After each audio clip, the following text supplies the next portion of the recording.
Good morning eighth class. आज हम अपने टॉपिक का नेक्स्ट पार्ट पढ़ेंगे जिसमें हम सीड फॉर्मेशन के बाद फ्रूट्स के बारे में पढ़ते हैं।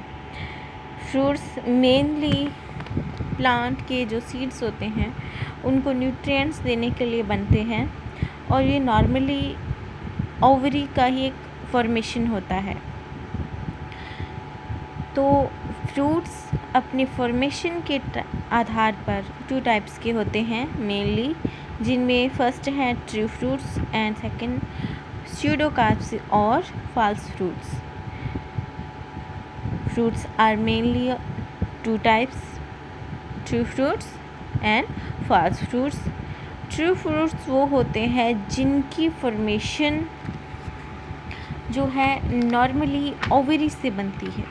जो ओवरी से बनने वाली फॉर्मेशन होती हैं वो ट्रू फ्रूट्स होते हैं। और प्लांट के फ्लावर के अदर पार्ट्स जैसे थैलेमस, सेपल्स, पेटल्स, इन सब से मिलाकर के अगर कोई फ्रूट बन रहा है तो उसको हम फॉल्स फ्रूट कहते हैं।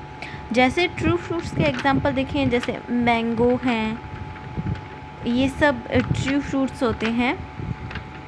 वीट हुआ, मैंगो हुआ, ये सब ट्रू फ्रूट्स हैं। वैसे ही अगर हम फॉल्स फ्रूट की बात करें तो एप्पल, पियर, ये सब जो हैं वो एडिबल पार्ट ज़रूर हैं पर ये ट्रू फ्रूट्स नहीं हैं। ये ओवरी से नहीं बनते, ये अलग अलग तरीके के फ्लावर पार्ट से बनते हैं। तो यहाँ कुछ फैक्ट्स हैं, जैसे आपको बताएं। वर्ड का लार्जेस्ट फ्लावर जो है वो है रेफ्लेशिया, स्मॉलेस्ट फ्लावर है वो है वुल्फिया, और लार्जेस्ट सीड जो होता है वो लोडेसिया का होता है, और स्मॉलेस्ट सीड जो होता है वो ऑर्किड का होता है। सबसे छोटा सीड ऑर्किड का, सबसे बड़ा सीड जो होता है वो लोडेक का, और सबसे छोटा फ्लावर जो वुल्फिया का होता है, और लार्जेस्ट फ्लावर जो होता है वो रेफ्लेशिया का होता है। तो ये थे हमारे सीड्स, उनसे बनने वाले एम्ब्रियोज और प्लांट की फॉर्मेशन जहाँ तक होती है। लेकिन इसके बाद कुछ ऐसे फर्टिलाइजेशन होते हैं जो कभी होते ही नहीं और उनसे भी सीड्स बन जाते हैं। कुछ प्लांट्स के अंदर फ्लावर के कुछ पार्ट्स होते हैं जो डायरेक्टली सीड्स बना देते हैं, पर उनके अंदर फर्टिलाइजेशन की प्रोसेस नहीं होती। तो इस मेथड को हम, इस कंडीशन को हम पार्थेनोक्रोपी कहते हैं। सो पार्थेनोक्रोपी एक ऐसी प्रोसेस है जिसमें ओवरी जो है फ्लावर की वो बिना किसी फर्टिलाइजेशन के डायरेक्टली फ्रूट में डेवलप हो जाती है, और इसे हम पार्थेनोक्रोपी कहते हैं। और इससे बनने वाले जो फ्रूट्स हैं उनमें सीड्स नहीं होते। सो विदाउट फर्टिलाइजेशन अगर कोई ओवरी फ्रूट में ट्रांसफ़र हो रही है तो उसे हम पार्थेनोक्रोपी कहते हैं। और इन फ्रूट्स के अंदर सीड्स नहीं होते। और वो कौन कौन से फ्रूट्स हो सकते हैं, लाइक बनाना, ग्रेप्स एक्सेट्रा, इनके अंदर सीड्स नहीं होते। फ्रूट्स को हम 3 ग्रुप्स में डिवाइड कर सकते हैं। फ्रूट मेनली 2 टाइप के होते हैं, लेकिन उनके ग्रुप्स हम 3 टाइप के ग्रुप्स में उन्हें डिवाइड कर सकते हैं। One of simple fruit, aggregate fruit और कंपोजिट फ्रूट। सिंपल फ्रूट जो होते हैं वो एक सिंगल ओवरी से बनने वाले, एक फ्लावर के अंदर यदि एक ओवरी है तो उससे बनने वाले फ्रूट को हम कहते हैं, जैसे मैंगो या वीट एक्सेट्रा। एग्रीगेट फ्रूट जिसे हम कहते हैं वो है, एग्रीगेट मीन्स इकट्ठा। एक फ्लावर, एक प्लांट के अंदर जितनी सारी मतलब कार्पल्स हैं वो मिल करके सिर्फ एक ग्रुप के अंदर ही रहती हैं, यानी कि वो एग्रीगेट रहती हैं और वो एक ही फ्रूट बनाती हैं। उनके अंदर सीड्स अलग अलग हो सकते हैं लेकिन वो फ्रूट एक ही बनाते हैं। एक प्लांट के अंदर काफ़ी सारी मल्टी कार्पेलरी जो फ्लावर होता है उसकी सारी की सारी कार्पल पार्ट्स जो होते हैं वो सिर्फ एग्रीगेट रह करके सिर्फ एक फ्रूट बनाते हैं, उन्हें हम एग्रीगेट फ्रूट्स कहते हैं। इसका एग्जाम्पल आपको नॉर्मली स्ट्रॉबेरी जो है वो एग्रीगेट फ्रूट का सबसे बेस्ट एग्जाम्पल है।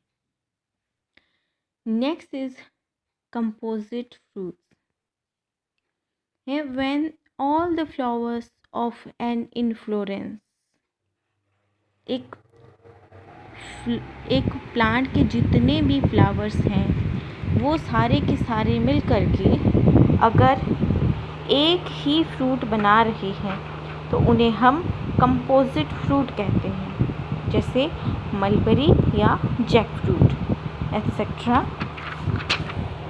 अगर एक प्लांट के सारे फ्लावर्स एक इन्फ्लोरेंस के एक टहनी पर लगे हुए सारे फ्लावर्स मिल करके अगर एक फ्रूट बना रहे हैं तो उसे हम कंपोजिट फ्रूट कहते हैं। For example mulberry, jackfruit etcetera etcetera. So fruits को 3 ग्रुप्स में डिवाइड कर सकते हैं। One is simple fruit, aggregate fruit and composite fruit. अगर हम सीड्स को सो करते हैं तो उसको हम ऑब्जर्व कर सकते हैं। जैसे सबसे पहले अगर सीड के ब्राउन कोट को रिमूव करें तो उसमें 2 मैसिव कॉटिलेडन्स होते हैं जिनको हम नॉर्मली सी कर सकते हैं, देख सकते हैं।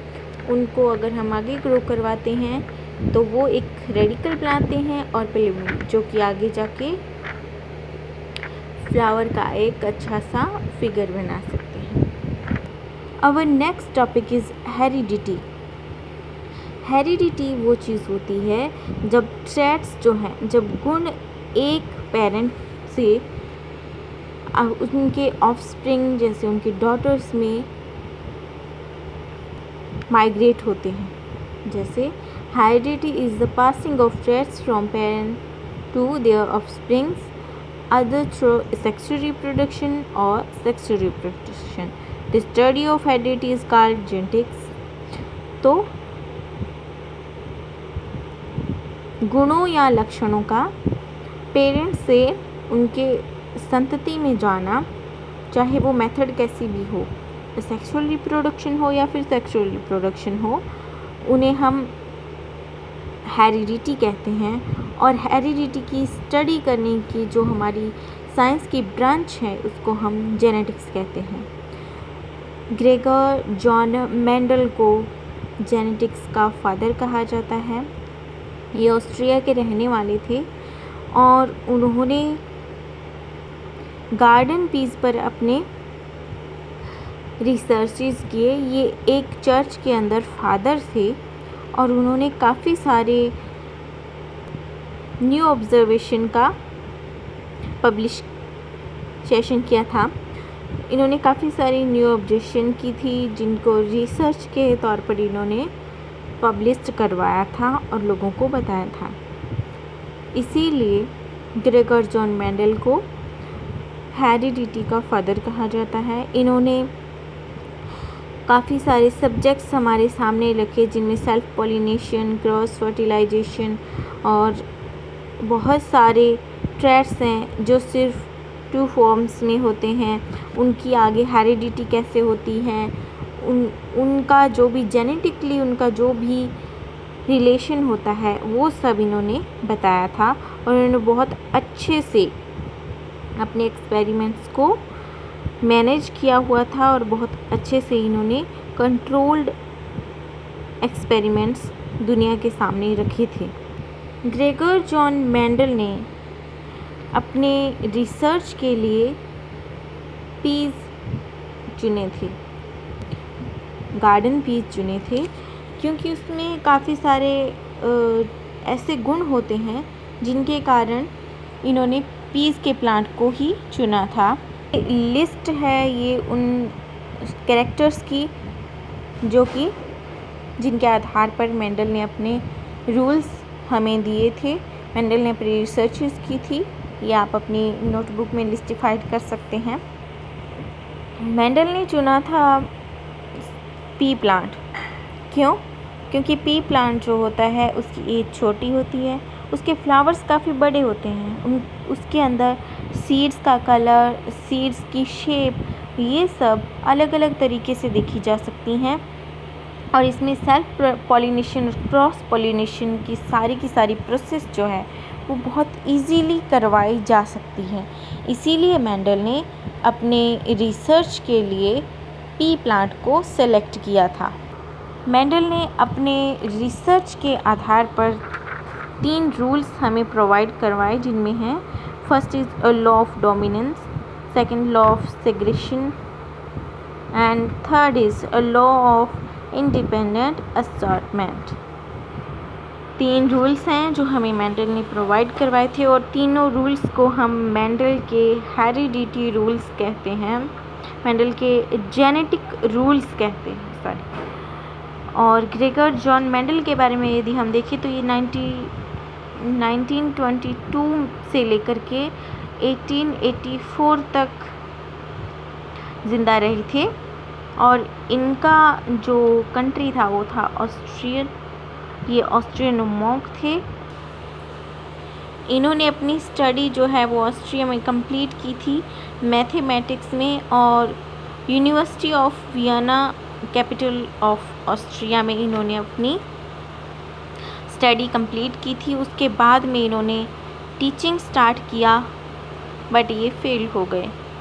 लेकिन इनके साइंटिफिक मूवमेंट्स जो थे वो बहुत ग्रेट जेल पर पहुँचे, और इन्होंने मॉन्टेसरी में ब्रीडिंग एक्सपेरिमेंट किए